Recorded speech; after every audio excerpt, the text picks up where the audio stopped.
Africa sent me a WhatsApp message.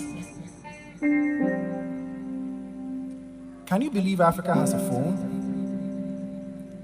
She says she switches between an Apple and a Galaxy. Is impressed by the galleries of pictures people hold on Instagram and their dedication to their social media diaries. Africa sent me a WhatsApp message because all other communication channels had failed. She says whenever she shouts my name, that I do not listen. Headphones are plugged in my ears and I wear a frown because the chaos in society allows me to block the noise with Yaponos. Amen, no, amen. Music, but the picture on the streets are still dirty because people over 30 are thirsty, drink sachet water and don't beg for mercy as they pee publicly and litter the street with plastic because they find more solace in filth than in keeping healthy.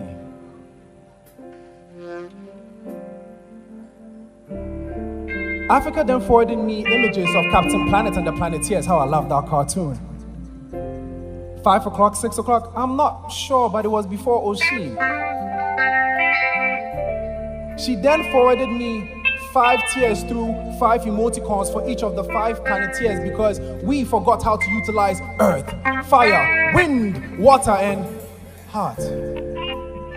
You see, we have no heart. To Africa, we are just mindless zombies with cell phone settings because wickedness is now on vibrate and love is silent. We seem flawed by violence because we touch screens but not lives. The system lacks justice and loves bribes. Truth are now lies and flies still hover over food, transporting death through cholera over decades of opportunities to prevent them.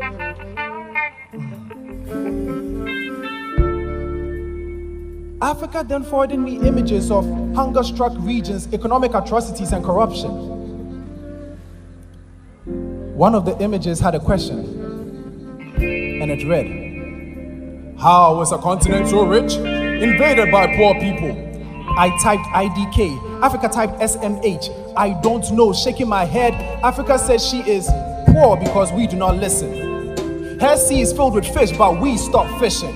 We stopped wishing for a better life and opted for a lifestyle that lacks style and miles of wisdom because we entertained our wants and forgot about our needs.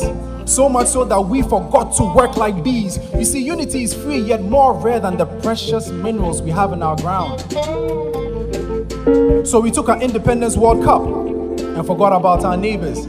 How then do we celebrate our goals? What is the meaning of this freedom? Because we download from the internet more than we download from intellect. Ignorance is the teacher in this Jurassic Park, shaping Africa into a rhetorical question. You see, Africa is the question, Madagascar is the dot. Shift it to the right to hide the picture that is sought. Hide the real question, what happened to us? We are hungry, yet surrounded by food. Poor, yet surrounded by jewels. Fools. Did the doom salt make the room hot, make our skin soft? Or rather, did it turn the brain switch off?